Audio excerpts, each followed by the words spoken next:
Welcome to the Whistling Whitetails YouTube channel. Today we are going to discuss barrels.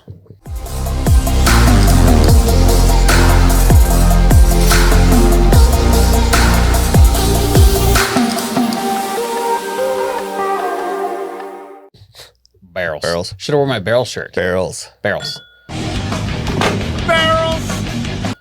And while we discuss, we open this bottle on the podcast and we're going to go ahead and sip on it. So. Yum, Eagle Rare, so they say. $23 at your local Navy Exchange. Cell phone away. So, barrels. The main thing was the barrel shortage. They're saying that we are in trouble. And so there's been a couple videos that have come out about this. And if I made those videos and then watched this one, I would go delete those videos because they are a little embarrassing. So one thing we've noticed is people like to talk about opinions, and a lot of bourbon stuff is opinions. Yeah. Tastes, how it smells, what's the best age, what's the best color, what's the best brand. When you talk about the barrel stuff, those are hard, cold facts. And that's what we're going to talk about here. Basically, I wrote down these numbers. Only 11% of all of the wood that is chopped down, all the American white oak that's chopped down, only 11% goes to barrels. And they can only use the bottom 12 feet, which we learned in our executive bourbon steward class. Correct. And 60% of that is what actually goes to a cooperage to be turned into barrels. Bourbon barrels are not the cause of the issue here. It's the rest of the industry of it, but it's not the 2 to sole 3% purpose. Yeah. But the problem is, this is the part where, I see people talking about it and they're like, well, we could just switch to another wood. Can you? Is there a reason that one of the rules of bourbon has to be in a brand new charred container? It says barrel, but you can actually make a square. Sure. Just barrels are easier to move, easier to use, and you can measure correctly. Right. But white oak specifically has a scientific reason why it is preferred over any other. Right. And the chemicals that are natural to that product keeps it waterproof. So you can't use red oak. It's too People porous. have said red oak. It'll leak. It won't work. Right. And Jacob, our friendly neighborhood arborist, Yep. and he just passed his exam, so he knows what he's he talking did about. Pass? Yep. Good job. Congrats. He said the day one of his class, when they were talking about forestry and stuff, they had different types of wood of oak, and they're like, this is the difference in the oak. And they had a container with soapy water in it, and they would dip pieces of this wood in there and then blow. And the white oak did nothing. Every other type of oak made bubbles on the end because there's air passing right through it. So if air can pass through it, liquid will pass through it. So you have to use white oak, otherwise it will leak. There are other types of wood that you can use that are airtight, watertight, and you'll see some barrels finished in, or whiskey that's been finished in different barrels, not necessarily liquor brands, but different types of wood.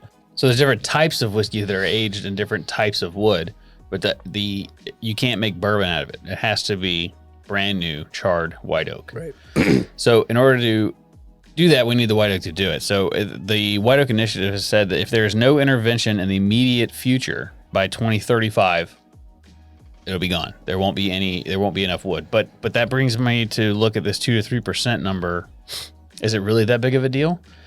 But also, Brown-Forman, Sazerac, Beam Suntory, they pump millions of dollars into this White Oak Initiative to plant new trees. Right. So clearly it's a thing. So basically what's happening is 75% of all the white oak acreage that's out there, they're classified as mature, which means they have a high canopy. There's no seeding happening. There's no saplings. Nothing's growing under them. So the wood needs to be removed. And then once they remove the wood, there's other species of plant that is growing too fast, and it's killing the white oak saplings. Yeah. So the wood's not growing like it should. And another video we saw that they guessed that it takes 6 years to grow to a tree to maturation. It's 6 years, a white oak tree would be about that big around. You need 25 plus years to even start thinking about it. Right. So that's the reason they're saying 2035, because if we fix it now, we have enough time. Yeah. But it has to be fixed now. And that's the urgency that the White Oak Initiative is trying to communicate. Right. And so the way they're fixing it, we're going to have a complete discussion on a podcast at Bourbon on the Banks. So you can come to Bourbon on the Banks, watch it live, or you can watch it after the event. And that's in Kentucky, in Frankfurt, I believe. Yep. I'll put the date in the description. You can go look below. If you want to come to that, we'll be there doing podcasts we were trying to do a farmer, someone from the cooperage, and then someone from the White Oak Initiative. So that'll be the topics of conversation at the event. So the White Oak Initiative, what they're doing is they're saying that 50% of their logs will be from sustainably managed forest, which means that they're going to have to create those sustainably managed forests. Right. By the year 2035 is their So the solution to this, at least what they're communicating, is that there needs to be some changes or improvements to how the forest where we're getting these things are being managed to facilitate better growth of younger trees. Right. Yeah. Yeah. And is there a challenge, do you know, with these lands or this forestry, the acreage?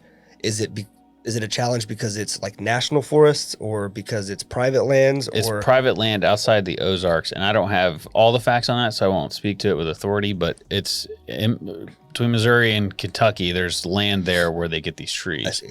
And so it's a finite amount of land. And so in the past, they've been cutting the trees down and not planting new oaks, just like, they'll grow. I mean, they were here before, but the thing is they're not growing. So what they're going to do to fix it in the actual plan, I'm going to wait to talk to somebody that that can speak to until it. we're there and talk to those folks. Yeah. And so we'll know more then, it's only a couple short months away. So we'll have it then. But we also wanted to discuss basically how a cooperage runs and how these barrels are made. Yep. They come in by the truckloads of pieces of wood that can be cut into staves. Right. Then they are assembled into the shape of the barrel. They're bent.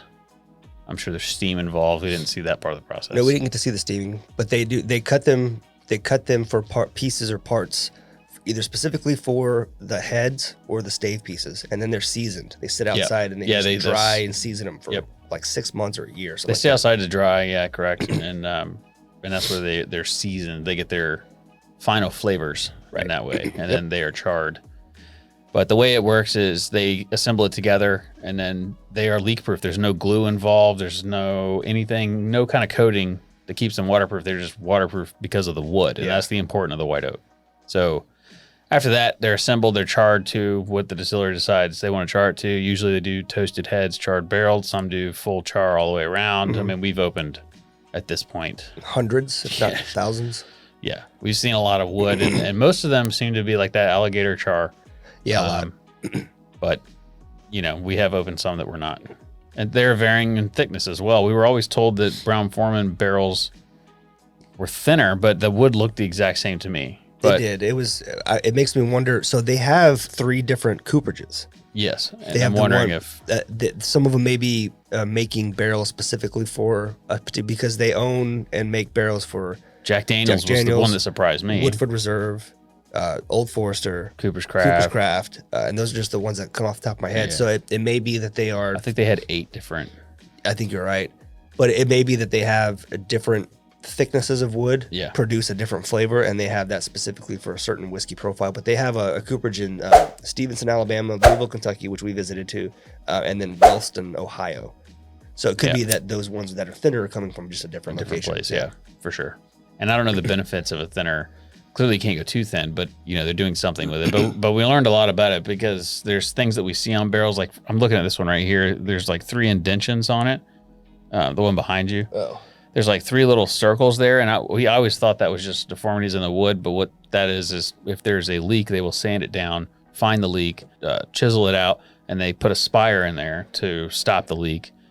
And then, like, there's a lot of things that make a lot more sense after going to the cooperage because we found things in the barrel and we're like, this is odd, or making product and then a piece jumps out and it's like, that's weird that it came out perfectly in a circle. Right. Yeah. And it turns out that was put there. So we've learned a lot, and there's different ways of assembling. A lot of the stuff that we touch is tongue and groove. Some of the older Willet barrels have like the pegs to assemble it, the heads, that is. Yeah, we just kind of wanted to go over the real quick. That's what's going on. That's why they can't use a different type of oak. It's got to be American white oak. There's a lot of things involved in a barrel. There's the people that work in the cooperage. Master coopers have over 20 years experience, and there's not a lot of them. There's just not. So it's a very important topic. It's something that should be discussed, and I'm glad people are talking about it. I just, we wanted to make a video and come out and be like, these are the actual facts about why it has to be white oak, right? Why it has to be fixed, and why companies are spending millions of dollars to try and fix it. Yep. No new growth. 75% of all the white oak is mature, starving out saplings. That's the problem. So what they're doing to fix it, we're going to find out. We're going to get it straight from the horse's mouth. Correct. That was it. We want to do something real quick. Yep. Enjoy. I hope you learned something. Put any questions or things you may be interested in about the topic in the comments. Yep. We'll try to bring it up either when we do the podcast with those folks at Bourbon on the Banks and just try to research them ourselves for our own edification. So, and we may already know the answer to the question. We didn't cover. We barely touched on everything we wanted to touch on. True. We wanted to keep this short and sweet. Between the cooperage tour at Brown-Forman and then the barreling and aging piece of the executive bourbon steward class, we probably spent a solid 4 hours covering just barrels and aging. Which doesn't sound like a lot, but it's a lot to cover a single topic. Yeah, I mean and we touch whiskey 4 barrels hours to talk about just constantly. this thing. It's a lot. There's a lot to talk about, and we just skimmed the surface. So, all right, cool. Thanks for joining. Cheers. Cheers.